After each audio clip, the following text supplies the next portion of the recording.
12 piloto ng bumagsak na Philippine Air Force fighter jet na recover na. Forensic investigators papunta na rin sa crash site. Ang ending nito, ang punot-dulo nito, design flaw. It is a design flaw. Mali yung design. Depektibong disenyo at overloading nakikitang dahilan ni Pangulong Ferdinand Marcos Jr.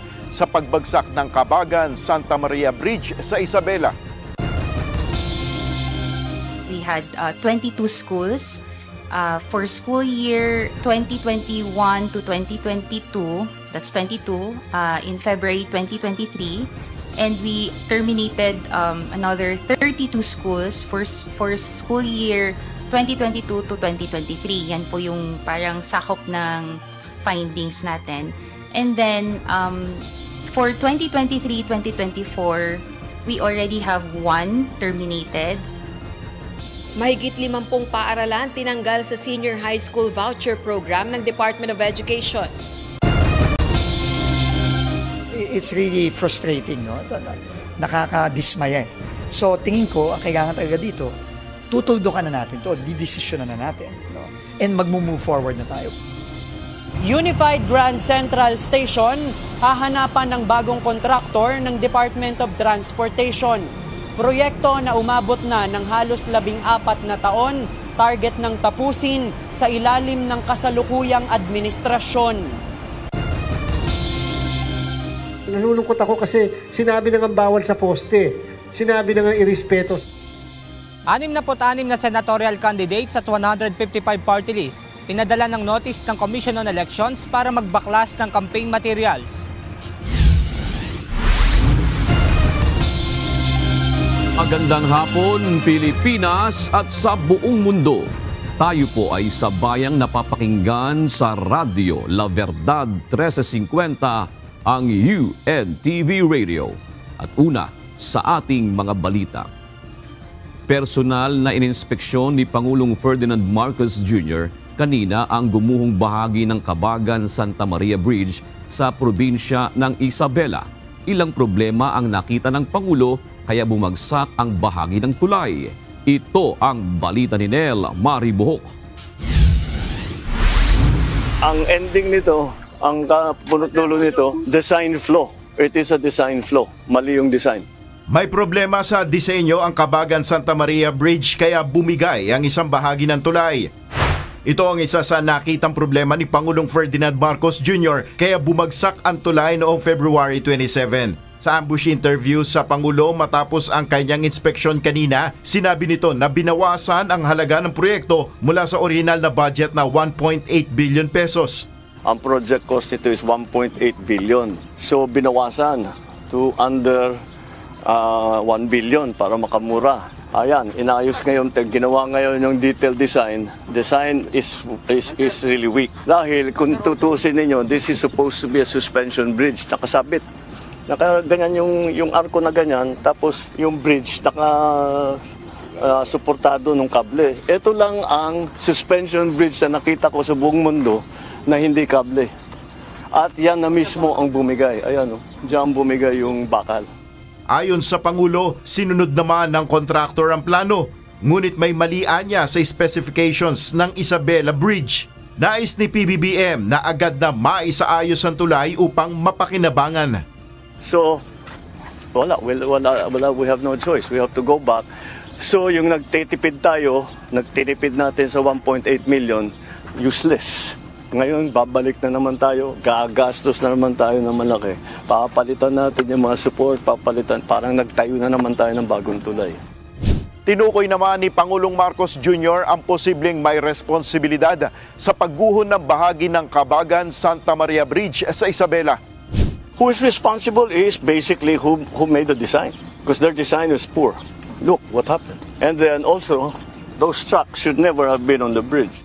Ayon sa Department of Public Works and Highways, hanggang 44 tons na bigat ng sasakyan ang kayang i-accommodate ng landmark bridge na malayo sa 100 tons na truck na dumaan sa tulay noong February 27. November 2014 nang simula ng konstruksyon ng Cabagan Santa Maria Bridge. tuluyan namang nakumpleto ang proyekto noong February 1, 2025. Nel Maribuhok, UNTV News and Rescue. Diyos ang aming sandigan, serbisyo publiko ang aming pinahalagahan. Walang nakikitang dahilan ang Malacanang sa ngayon upang tuluyang ipagbawal sa bansa ang operasyon ng Philippine Inland Gaming Operators o PIGO. Kasunod ito ng panawagan ni Senate President Francis G. Escudero na silipin din ng pamahalaan ng PIGOs sa posible namang epekto nito sa buhay ng mga Pilipino. Nagbabala rin si SP Escudero na posibleng ang mga nagsarang POGO ay nag-rebrand bilang PIGO. Ayon kay Palace Press Officer Claire Castro, base sa datos, hindi naman nagiging dahilan ang PIGO upang makagawa ng krimen kumpara sa POGO. Sa kabila nito, ayon kay Yusek Castro, kung mangyayari na maging tulad ng POGO ang PIGO, hindi mag-atubilian niya si Pangulong Marcos na magpatupad din ng total ban ng PIGO. Sa POGO, kaya po siya na-ban, total ban, dahil marami pong nangyayaring krimen because of the POGO. Pero as of now, lumalabas po sa pag-aaral ay hindi po ito nagkikreate o nakakagawa ng krimen. Hindi siya nagiging cause or hindi siya yung nagiging dahilan, yung PIGO, para magkagawa ng krimen. Patuloy na nagpapaalala ang Commission on Elections na iwasan ang pagpapaskil ng campaign materials sa mga ipinagbabawal na lugar gaya ng mga poste at puno. Ayon sa COMELEC, napadalhan na nila ng notice para magbaklas ang nasa 66 na senatorial candidates at 155 na party list group. Samantala, kinilala ng COMELEC bilang dominant majority party ang Lakas CMD habang dominant minority party ang Nasyonalista. Ito ang balita ni Benedict Samson. So yung 66 meron din sila mga notice at lahat naman sila nagtatanggal. Nabigyan na ng notice ng Commission on Elections ang nasa 66 na senatorial candidates at 155 party list, bunsod ng hindi pagsunod sa pagkakabit ng campaign material sa common poster areas. Ayon kay COMELEC Chairman George Erwin Garcia, nahihirapan sila dahil sa kabila ng paulit-ulit na paalala ay marami pa rin ang lumalabag dito. Nalulungkot ako kasi sinabi na nga bawal sa poste, sinabi na nga irespeto. So talagang lumalabas, hindi yung mga kandidato, pipresume ko silang in good faith, yung mga taga-kabit nila. Paulit-ulit na nga natin sinasabi, irespeto ang poste, irespeto yung mga puno, irespeto yung mga waiting shed. Hindi naman yan common poster areas. Isa pa sa nagpapahirap sa COMELEC ay ang gray area o probisyon ng batas na madaling naiikutan ng mga kandidato. Ang nakalagay sa batas, sulatan nyo lang, pagka hindi tinanggal in 3 days, kasuhan nyo na. And therefore, kapag sinulatan mo, tinanggal, nilagay sa ibang lugar, panibagong sulat na naman yon. Tinanggal ulit, nilagay sa ibang lugar, panibagong sulat na naman yon. Because hanggang tinatanggal, walang declaration na siya ay guilty. Wala pa kasi tinanggal niya eh. Due process kasi 3 araw na yun eh. So hanggang tinatanggal, at alam ko gray area yon. Kabilang sa common poster area sa mga itinalagang lugar ng COMELEC gaya ng plaza, palengke at barangay centers.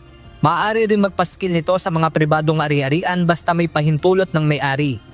Samantala, sa inilabas sa COMELEC Resolution No. 11119, inilala bilang dominant majority party ang Lakas Christian Muslim Democrats o Lakas CMD at dominant minority party naman ang Nasyonalista Party.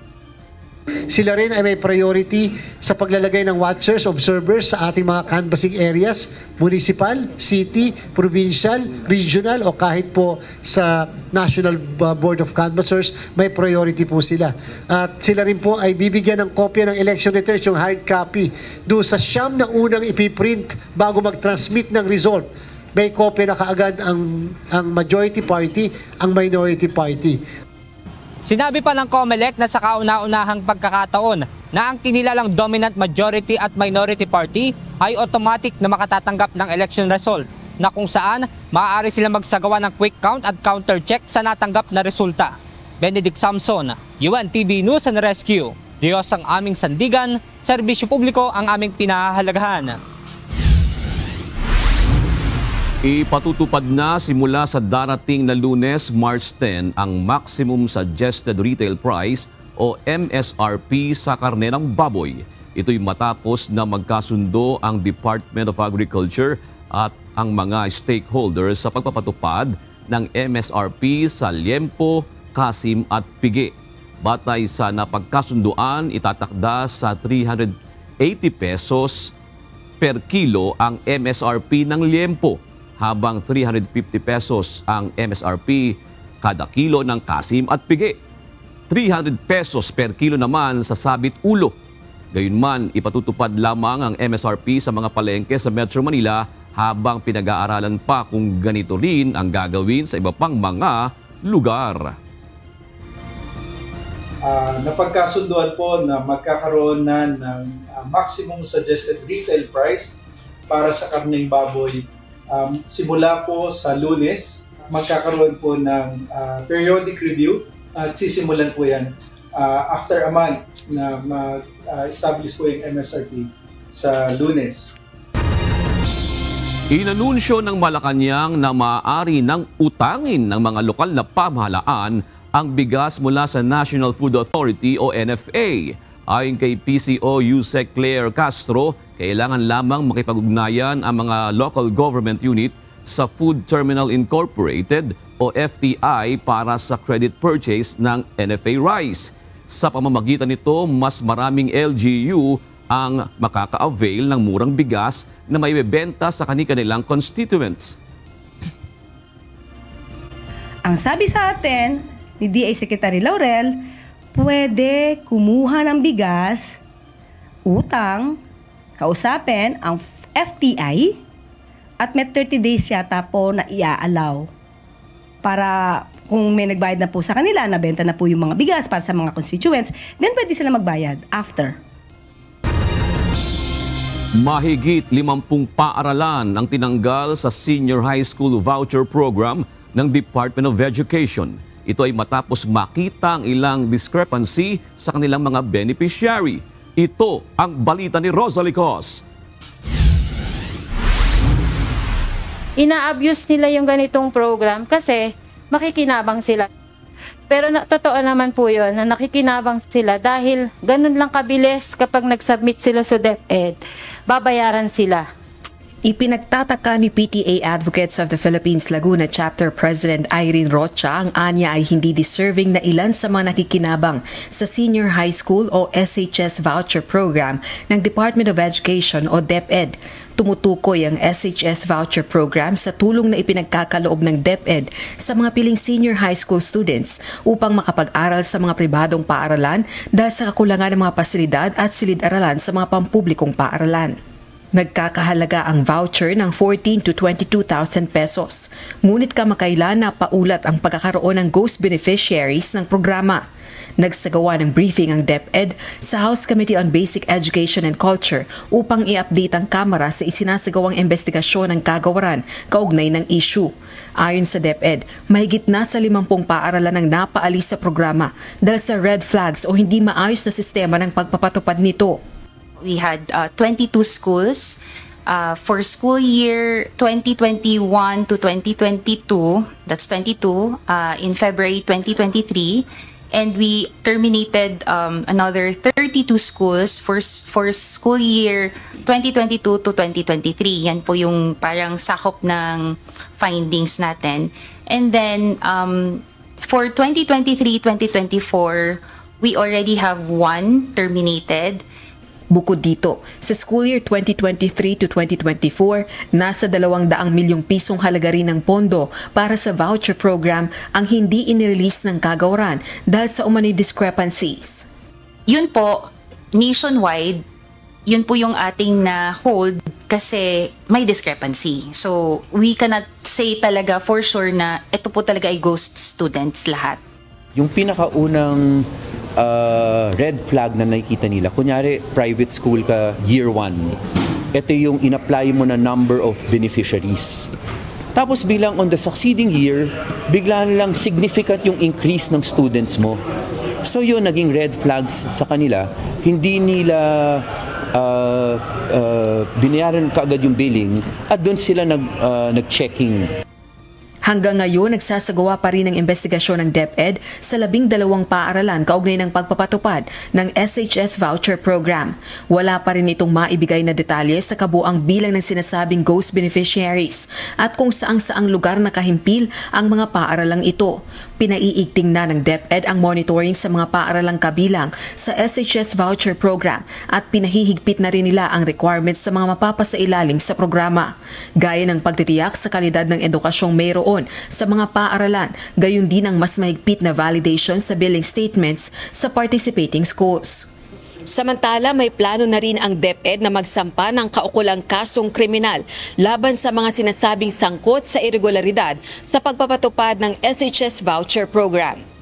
Balak naman ng House Committee on Basic Education and Culture na sundan pa ang pagdinig kaugnay ng issue upang matiyak na natututukan nga ang mga problema kaugnay ng programa. Binibigyan din natin sila ng pagkakataon na unang-una, sabi nga nila, they are reviewing the department orders. Sana mabago yung department orders. Sa next hearing, ma-update tayo. Pangalawa, ma-update na rin tayo yung under investigation.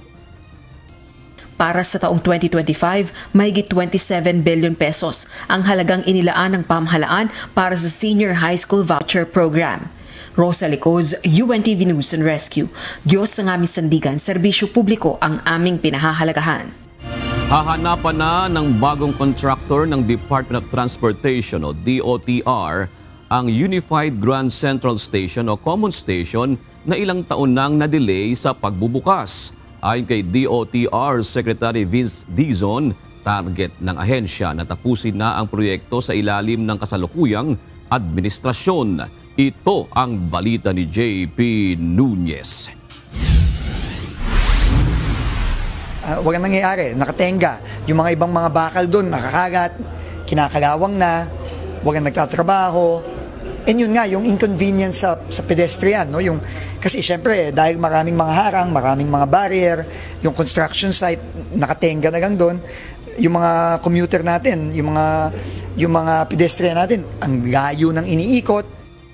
Abala lang. Ganito inilarawan ni Department of Transportation Secretary Vince Dizon ang kanyang mga nakita sa ginawang inspeksyon sa Unified Grand Central Station o Common Station sa Quezon City. Ang proyektong ito ang magdudugtong sana sa MRT-3, LRT-1 at ang ginagawang MRT-7 upang hindi na bumaba ang mga pasahero para lang lumipat ng tren. Noong Lunes ng hapon, March 3, opisyal na ininspeksyon ni Secretary Dizon ang proyekto. At dahil sa kanyang nakita, nagdesisyon ito na i-terminate na o tapusin ang kontrata sa kasalukuyang kontraktor nito na BF Corporation. It's really frustrating, no? Nakakadismaya. So tingin ko, ang kailangan talaga dito, tutuldukan na natin to, didesisyonan na natin, no? And mag-move forward na tayo. Ayon sa kalihim, ayaw naman niyang umabot sa pagsasampa ng kaso sa kontraktor dahil sa naging delay ng proyekto. Ang BF Corporation ay pagmamay-ari ng yumaong si Bayani Fernando na nagsilbi ring chairman ng Metropolitan Manila Development Authority. Kwentas klaras na lang tayo, magbanggaan na lang tayo kung may financial claims ang contractor. Siyempre, if those are valid claims, government should be willing to do that. Pero meron ding mga claim ang gobyerno, so kailangan pagbanggain yan. Kapag na-terminate ang kontrata ng proyekto, hahanapan ulit ito ng bagong contractor sa pamamagitan ng bidding process at awarding. Kung babalikan ang kasaysayan nito, 2011 pa nagsimulang planuhin ang proyekto. 2017 nang mapagkasunduan ang lokasyon nito sa pagitan ng SM North at Trinoma. 2019 nang mai-award ang proyekto sa BF Corporation at sinabi ng DOTR na mabubuksan ito noong 2021. Pero dahil sa pandemya, na-delay ang pagbubukas. Noong 2023 naman, sinabi ni dating Transportation Secretary Jaime Bautista na madedelay ulit ang proyekto dahil sa technical issue at hanggang ngayong 2025, hindi pa rin ito nagagamit ng mga commuter. Kung susumahin, nasa halos 14 na taon na rin ito mula ng pagplanuhan, habang halos 6 na taon naman nang simulan ang konstruksyon. Ang goal natin matapos yung common station at yung interconnection ng LRT1, MRT3 at MRT7 sa loob ng termino ng ating Pangulo. Habang ginagawa pa itong Unified Grand Central Station, ito yung pansamantalang nilalakaran ng mga commuter na sumasakay at bumababa ng MRT3. Para sa kanila, malaking pangamba dahil nakapaligid lang dito yung mga construction site. Doon po din sa bandang dulo meron pong mga construction na debris, yung mga gamit po nila. Convenience po pagdating sa promises na mag-open siya. And as a commuter, medyo disappointing siya kasi matagal na hinihintay ito. Yung daan dito, lalo pagkagabi, mukha siyang hindi safe. Kasi nung nakaraan nga, lupa-lupa lang. So pagka umuulan, medyo nakakatakot din, baka may biglang bumagsak or something. Sinubukan ng UNTV na kunin ang BF Corporation, ngunit hindi pa sila nagbibigay ng mensahe kaugnay ng delay sa project at termination ng kontrata. JP Nunez, UNTV, News and Rescue. Diyos ang aming sandigan, serbisyo publiko ang aming pinahahalagahan. Marami pa ring mga Pilipino ang walang trabaho sa bansa.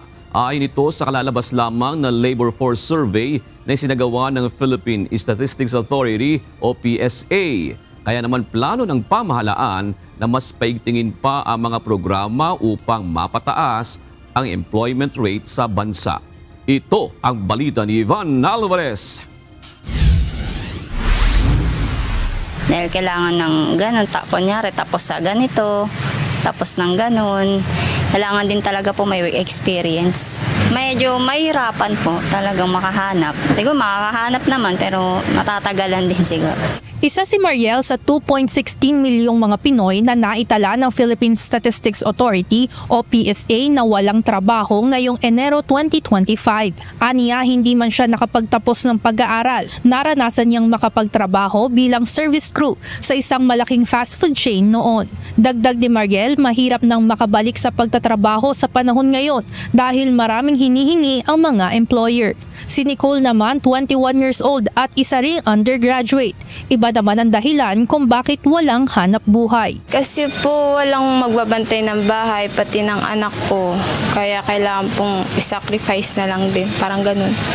May trabaho naman po yung asawa ko. Ayon sa PSA, kasalukuyang nasa 48.49 milyong mga Pilipino ang may trabaho ngayon o katumbas ng 95.7% na employment rate. Sa kabila nito, nais ng pamahalaan na mas paigtingin pa ang mga programa upang makapagbigay ng mas maraming oportunidad para sa mga Pilipino. Dahil sa Create More Act, mas maraming negosyante ang namumuhunan sa Pilipinas para mag-generate ng mas maraming trabaho at maraming oportunidad sa IT-PBM sector. Sang-ayon naman dito si Labor and Employment Secretary Bienvenido Laguesma. Aniya, pangunahing lumilikha ng mga dekalidad na trabaho ang mga nasa private sector. Dapat patuloy din nating pinapataas ang angking kasanayan, yung upskilling at saka reskilling at retooling ng ating mga manggagawa. Nang sa ganon, matugunan nila yung pangangailangan ng mga posibleng mag-invest sa atin. Bukod dito, tiniyak ng pamahalaan na magpo-focus ito sa pagbibigay ng agarang trabaho sa mga kabataang fresh graduate o mga bago pa lamang nasasabak sa industriya o paghahanap buhay. Higit po namin palalakasin yung ating tinatawag na youth employability programs para po yung ating mga kabataan, yung mga new entrants, bagong graduates, magkaroon po sila ng oportunidad sa trabaho na nais nilang mapasukan. Dagdag pa ng kalihim, patuloy ang isinasagawang pakikipagtulungan ng gobyerno sa mga private sector upang agarang makapagbigay ng hanap buhay sa mga Pilipino. Tiniyak din ng DOLE na mas pinapalakas pa ng kagawaran ang mga programang nagbibigay ng training at upskilling upang makahanap ang mga job seeker ng trabahong tutugma sa kani-kaniyang qualifications. Ivan Alvarez, UNTV News and Rescue. Diyos ang aming sandigan, serbisyo publiko ang aming pinahahalagahan.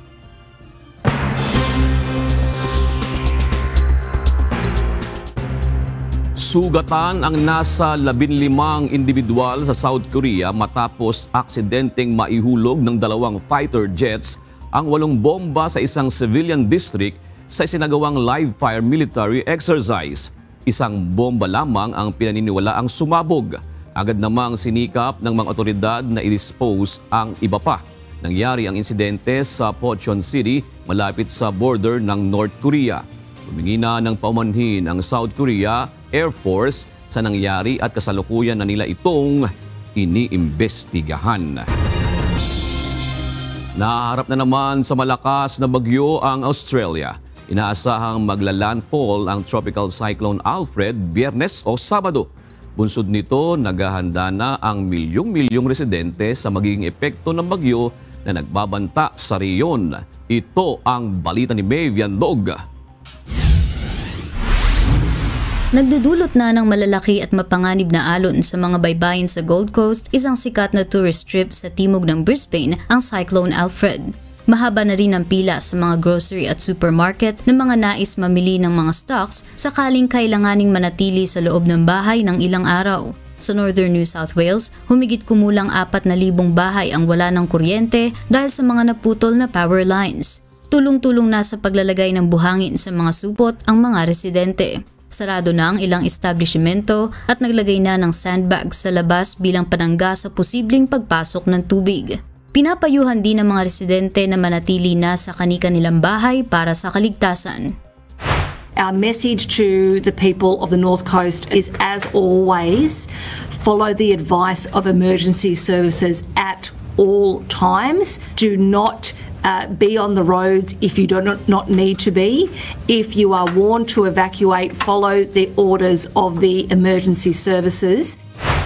Taglay ng Tropical Cyclone Alfred ang lakas ng Category 2 Atlantic Hurricane, kaya nagbabala ang mga otoridad sa milyon-milyong residente na maghanda para sa mapanirang hangin na humigit kumulang 100 km per hour, mga storm surge at flash flood.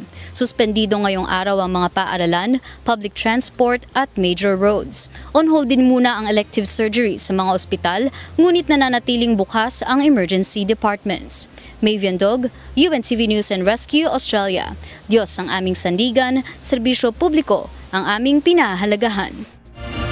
Maglagay ng mga closed circuit television o CCTV sa lahat ng mga international vessel. Ito ang planong hilingin ng Department of Migrant Workers sa Maritime Labor Convention para sa proteksyon ng mga seafarer. Kasunod ito ng patuloy ng mga kaso ng mga nawawalang tripulante ng mga barko. Ito ang balita ni Asher Kadapan Jr. Walang malinaw na investigation report na inibigay ang manning agency na kahit papaano ay makakabawas ng aming mga nararamdaman na dalamhati at anxiety. Kung ano nga ba ang nangyari sa aming mga kafamilya. Kung sana ay mayroon nakapalibot na CCTV ang mga barko, ay madaling matukoy agad kung may mga ganitong pangyayari. Dumulog sa tanggapan ng Senado ang mga kaanak ng ilan sa mga Filipino seafarer na nawala habang sakay ng mga barko na bumabiyahe sa ibang bansa. Sa Senate hearing kaugnay ng mga pagbabantay sa mga overseas Filipino worker, nagpahayag ng pagkabahala dito si Senador Raffy Tulfo, chairperson ng Senate Committee on Migrant Workers. Partikular dito ang patuloy na pagdami ng mga kaso ng mga nawawalang Pilipinong tripulante sakay ng mga international vessel kung saan 5 seafarer sa magkakahiwalay na barko ang napaulat na nawala kamakailan. Tiniyak naman ni Migrant Workers Secretary Hans Leo Kakdak na patuloy ang mga hakbang na ginagawa ng ahensya para maresolba mga kaso. Ngunit nais ni Senador Tulfo na mas maprotektahan ang mga tripulante. Ang gusto ko, through the SOLAS Convention, i-require lahat ng barko sa buong mundo na mayroong mga work, may mga seafarers. Lagyan natin CCTV. Kasi kung meron, di at least itong 3 insidente nga, 4, malalaman natin kung pinagtulak ba o lumundag ng sarili lang. Napaiksi yung proseso. Yes, kaisa po namin kayo doon, Mr. Chair. Paliwanag pa ni Secretary Kakdak, matagal na nilang inaadvokasya ang paglalagay ng mga surveillance camera gaya ng closed-circuit television o CCTV sa mga barko. Partikular na sa mga bahagi ng barko na may lagusan para madaanan o matalunan ng mga tripulante. Yes po, sa larangan ng DMW, I believe it's another government agency who handles the SOLAS representation. It might be DOTR. Pero sa DMW, Mr. Chair, ang amin ay together with the DOLE and the DFA is the Maritime Labor Convention. At nandun din nga po yung susog patungkol sa abandonment of seafarers na nasa Magna Carta rin. So we could gladly provide information, Mr. Chair, as to the next meetings of the Maritime Labor Convention Special Tripartite Committee in Geneva. Kasunod nito, pinuna rin ni Senador Raffy Tulfo ang operasyon naman ng mga lokal na barko sa bansa. Anya, dapat ding lagyan ng CCTV ang lahat ng mga barko para sa proteksyon, hindi lamang ng mga tripulante, kundi para na rin sa mga pasahero. Marina, since local to, I would like you to oblige to make sure na lahat ng mga barko natin dito, yung local, na magkaroon ng CCTV. I want it done. Yes, Mr. Chair, we will raise it to the management po for proper issuance of possible MC to require po CCTVs po sa mga vessels natin. Isa naman sa mga suhestyon ng Overseas Workers Welfare Administration o OWA ay ang paggamit ng Global Positioning System o GPS na maaaring isuot ng mga tripulante para masubaybayan ang kanilang lokasyon. Asher Cadapan Jr., UNTV News and Rescue. Diyos ang aming sandigan, serbisyo publiko ang aming pinahalagahan. Tumangging magsumite ng sagot ang Senado sa petisyon ni Vice President Sara Duterte sa Korte Suprema na layong ipawalang bisa ang Articles of Impeachment laban sa kanya.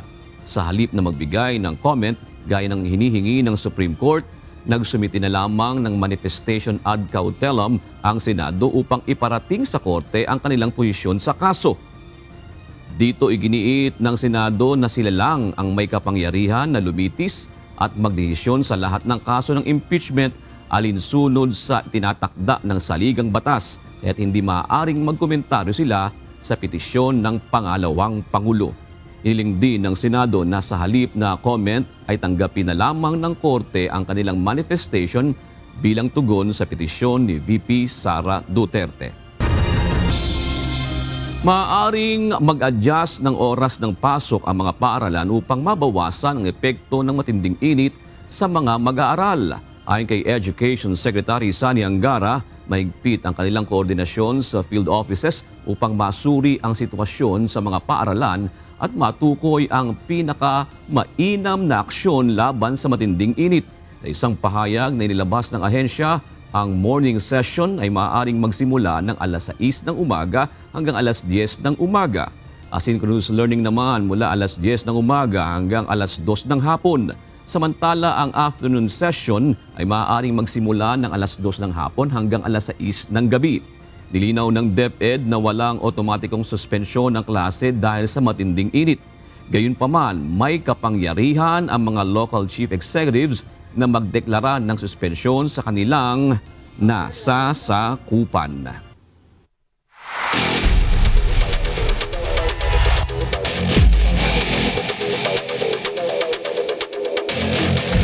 Balik aksyon na ang UNTV Volleyball League Season 3 matapos ang opening noong nakaraang February 9. Agad na nagpakitang gilas ang mga koponan sa kanilang laban kahapon sa Paco Arena. Ito ang balita ni Jed Neresina.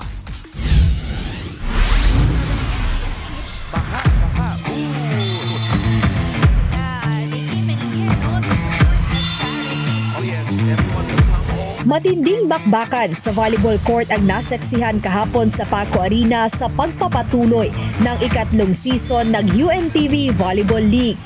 Nagpakitang gilas ang bawat koponan sa kanilang mga laban, kabilang na ang dating teams at ang mga bagong koponang kasama sa torneo. Sa unang game pa lang ay dikdikan na ang laban ng DFA Emissaries laban sa NCMH Wellness Warriors na isang rookie team ngayong taon. Nakuha ng Wellness Warriors ang unang set kung saan doble ang attack points na nagawa ng grupo kaysa sa DFA. Kaya kahit lamang sa errors ang NCMH sa set 1, naisalba pa rin ito ng kanilang ginawang mga atake sa laro na pinangunahan ng kanilang team captain na si Sandralyn Ahon. Bumawi naman ang DFA Emissary sa second set kung saan mas kaunting errors ang kanilang nagawa kumpara sa koponan ng NCMH. Lumamang din sila ng 5 sa service aces. Ngunit dahil sa consistency ng Wellness Warriors sa kanilang attack points sa third set ng game, na dinagdagan pa ng 3 service aces, ay nakuha nila ang nasabing set. Pagdating ng fourth set, bumaliktad ang game statistics dahil bumaba ang attack points ng NCMH at nilabangan sila sa atake ng emissaries, kasabay ng 8 pang service aces. Hindi na hinayaan ng DFA na makabawi ang Wellness Warriors sa 5th set at nakamit nila ang kanilang unang panalo sa season sa score na 24-26, 25-21, 17-25, 25-13 at 15-12. Tinanghal na best player of the game si Justin Reblesa.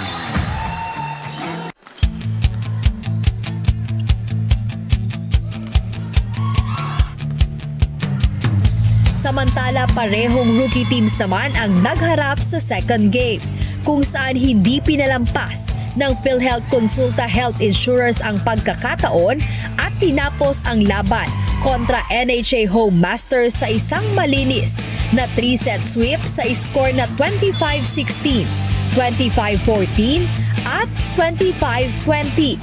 Dinomina ng PhilHealth ang laro sa pamamagitan ng service aces.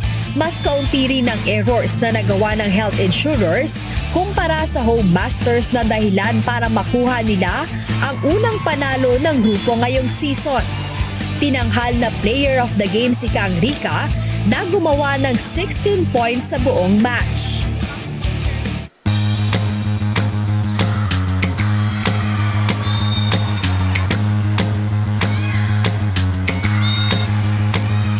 Sa huling game kahapon, pinatumba ng BFP Lady Firefighters ang back-to-back champions na AFP Lady Gunners. Hindi nagpatinag ang Firefighters at dinomina ang laro sa 3 magkakasunod na set sa score na 25-20, 25-15 at 25-16. Nahirapan ng Lady Gunners na magkaroon ng magandang first ball sa laro, kaya hindi nila na-maximize na makapuntos ang kanilang middle attackers na siyang strength ng team. Best player of the game naman si Cherry Santiago na may 2 attack points at isang service ace. Nangunguna na ngayon sa team standing ang Lady Firefighters na may 2-0 win-loss record. Huwag palampasin ang mas matitinding sagupaan sa volleyball court dahil tuloy-tuloy ang aksyon sa UNTV Volleyball League Season 3.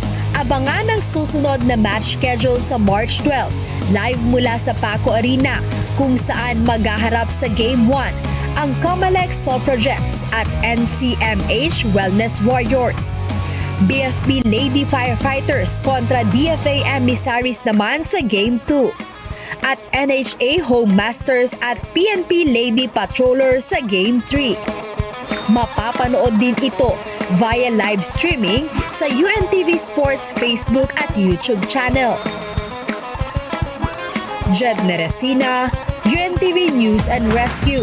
Diyos ang aming sandigan, serbisyo publiko ang aming pinahahalagahan.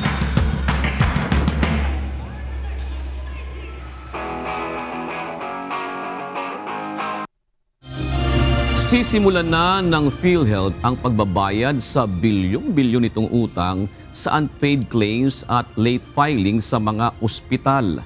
Umaasa naman ang Private Hospital Association of the Philippines o PAPI na mababayaran na ng buo ng PhilHealth ang unpaid claims na matagal nang naantala. Ito ang balita ni Mia Alonso live. Magandang gabi, Mia. Magkano ba ang target na bayaran ng PhilHealth? At lahat na ba ng unpaid claims ay mababayaran nila? At ano yung mode ng kanilang payment? Ito ba yung magiging utay-utay?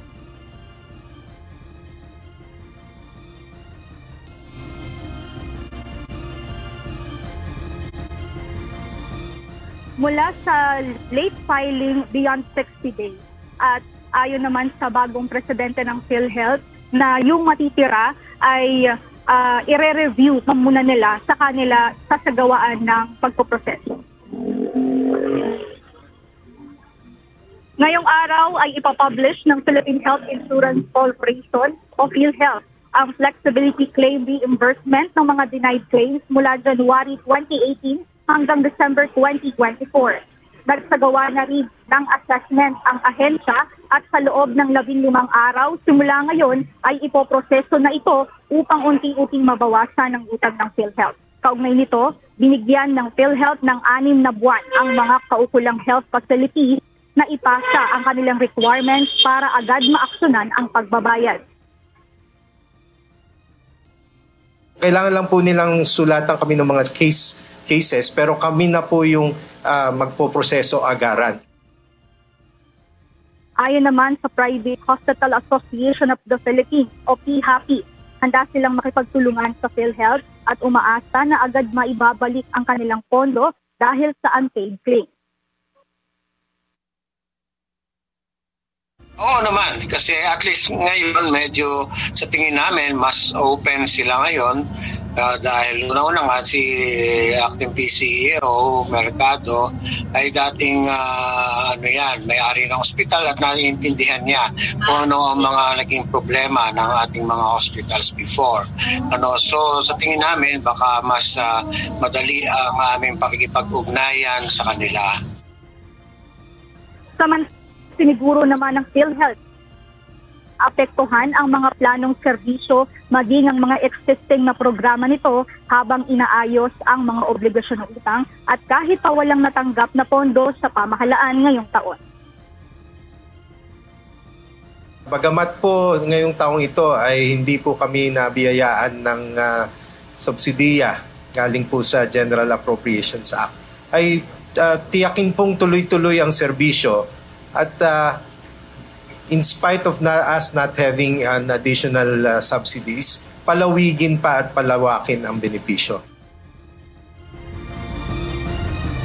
Doon nagbitiw naman ng kasiguruhan ang presidente ng PhilHealth na si Dr. Edwin Mercado na hindi naman maaapektuhan ang kanilang mga existing o yung mga ongoing nilang mga programa, maging yung mga dati pa at yung gagawin nila sa kasalukuyan dahil may mga paraan naman sila na gagawin. Isa na nga doon sa sinabi ng presidente ay ang pagbabawas or yung pagda-downscale ng mga unnecessary expenses sa kabila nga na hindi sila nakatanggap ng karagdagang pondo at subsidiya.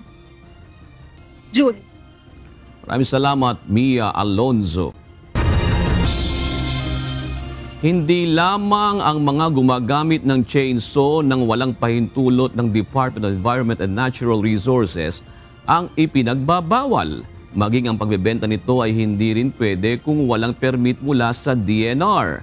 Maaari kayong maaresto gaya ng 2 individual na hinuli ng tauhan o ng mga tauhan ng PNP Anti-Cybercrime Group sa Butuan City.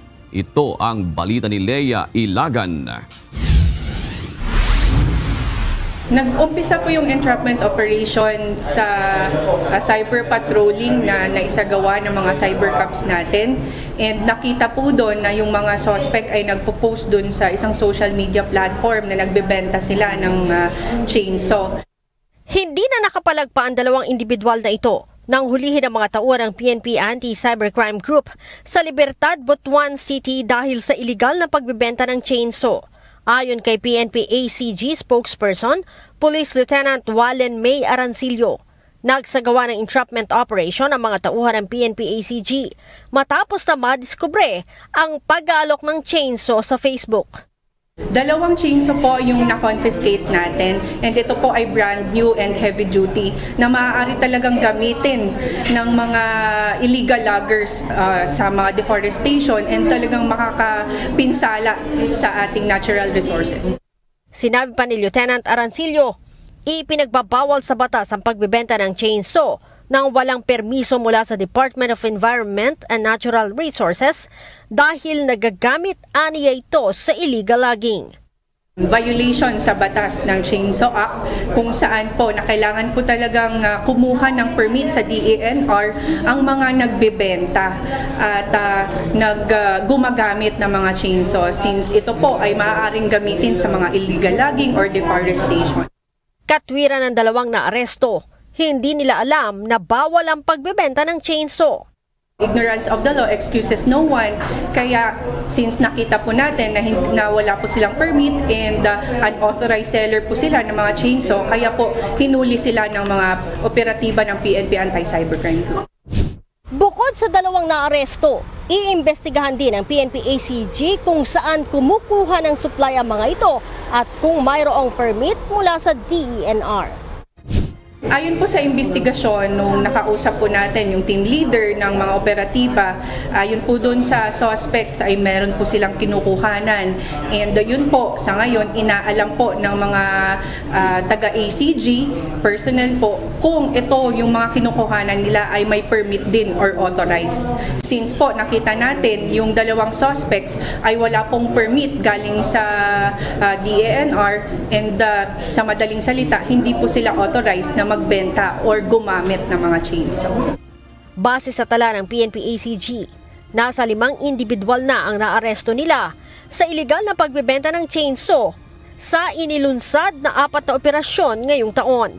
Ang mga naaresto ay mahaharap sa karampatang kaso na may kaugnayan sa Republic Act No. 9175 o Chainsaw Act of 2002. 4 hanggang 6 na taong pagkakabilanggo at multang hanggang 30,000 pesos ang maaaring maipataw sa mga ito. Leia Ilagan, UNTV, News and Rescue. Diyos ang aming sandigan, serbisyo publiko ang aming pinahahalagahan. Nakuha na ang mga bangkay ng 2 piloto ng bumagsak na FA-50 fighter jet mula sa crash site sa Mount Kalatungan, Bukidnon. Nakatakdang ilipad sa Villamor Air Base ang mga labi para mabigyan ng kaukulang military honors. Papunta na rin sa crash site ang mga forensic investigator para sa mas malalimang investigasyon sa dahilan ng pagbagsak ng eroplano. Mula sa Camp Aguinaldo sa Quezon City, ito ang balita ni Ryan Lacanlale live. Magandang gabi, Ryan. Nasaan na ba ang labi ng 2 piloto ngayon at nakita o na-identify na ba ito ng kanilang pamilya? June, sa ngayon ay dadalhin muna sa Cagayan de Oro yung mga labi. Pero hindi ito naging madali dahil hindi biro yung dinaanan ng retrieval team dahil bulubundukin yung lugar na pinagbagsakan ng eroplano. Wala pa tayong detalye sa ngayon kung nakita na o ng mga pamilya yung labi ng 2 piloto. Nailabas na sa crash site ang mga labi dakong 1:00 ng madaling araw kanina ayon sa 4th Infantry Division ng Philippine Army. Yes, successfully extracted na po siya around midnight. Around 1 a.m. na ilabas na po siya from crash site going to pick-up point in Pangantukan sa munisipyo ng Pangantukan, Bukidnon. Dinala ito sa Pangantukan na may 5 hanggang 6 na oras na lakarin. Saka ito dadalhin sa Cagayan de Oro. From there, the cadavers were transported through a military vehicle going to Cagayan de Oro City sa Lumbia po, Barangay Lumbia, Cagayan de Oro City. Hindi kayang pasukin ang crash site ng mga sasakyan dahil puro puno ang lugar. Sabi ng Philippine Air Force, dadalhin muna sa forensic laboratory ang mga labi bago ito ilipad papuntang Villamor Air Base sa Pasay City para bigyan ng pagkilala ang 2 piloto. Inaasahang bukas ng tanghali o sa Sabado ng umaga dadalhin ang mga ito papuntang Villamor Air Base sa kampo ng Air Force. We are in constant communication with the families right now. The final interment details, wake details are not yet finalized. But what we can confirm is that the Philippine Air Force will be, in coordination with the family, will be bringing in the remains of our aircrew in Villamor Air Base by tomorrow or Saturday morning. Samantala, papunta na rin sa crash site ang mga investigador ng Philippine Air Force para imbestigahan ang sanhi ng pagbagsak ng eroplano. Yes, of course, they're going to look at the general area, the aircraft parts that are remaining there, and that's just part of the process.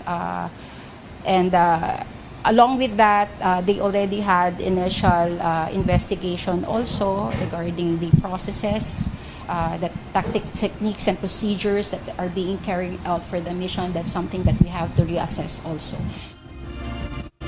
Nasecure na rin ang flight data recorder ng eroplano o ang tinatawag na black box.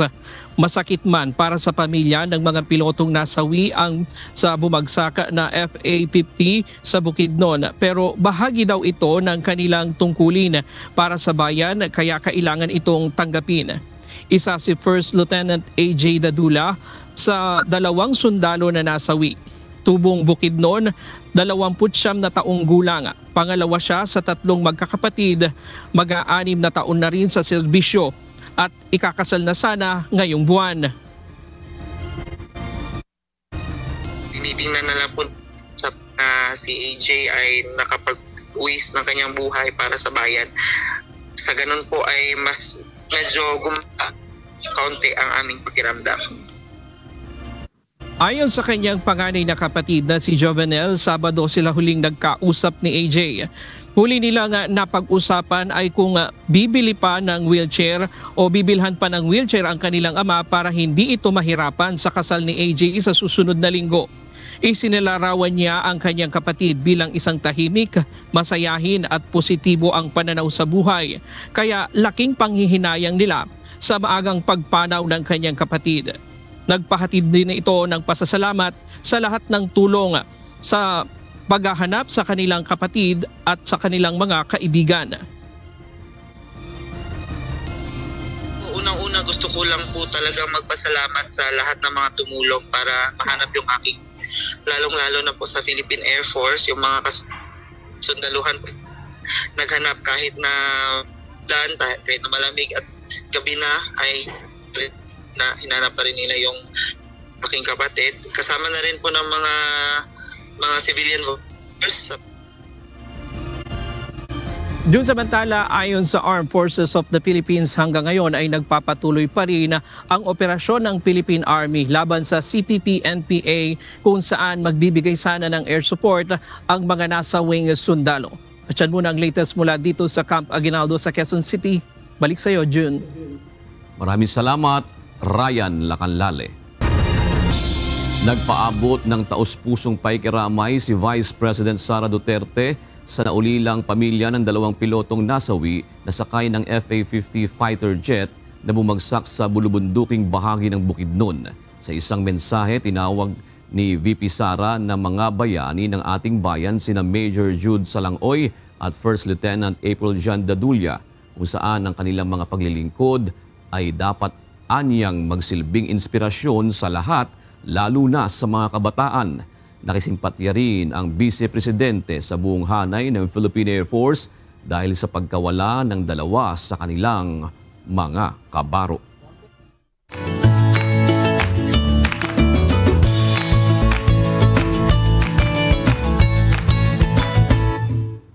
Narito naman po ang ating mga kausi ngayong araw po ng Webes. Salamat po at shout out kina Joan Galorport, Marjorie Sanchez, Kinakman, Estrella Taneza at Armando Balungday Pulsi. Gayon din po kay Jezebel Chato at Demostines Barbosa. Mga kasambahay, kung may mga istorya po kayong nais balikan sa ito ang balita, maaari niyo po itong muling mapanood sa aming mga official social media account. Magtungo lamang po sa UNTV News and Rescue YouTube channel at i-click ang subscribe button. Gayon din po sa aming Facebook at TikTok accounts. Mapapanood nyo rin po rito ang iba pang news programs ng UNTV, pati ng iba pang video ng nag-iisang public service channel. Kaya subscribe like, and share. Narito naman ang salita ng Diyos na ating sandigan mula sa aklat ng awit 34:13 hanggang 14 na nagsasabi, ingatan mo ang iyong dila mula sa masama at ang iyong mga labi sa pagsasalita ng karayaan. Lumayo ka sa kasamaan at gumawa ka ng mabuti. Hanapin mo ang kapayapaan at habulin mo.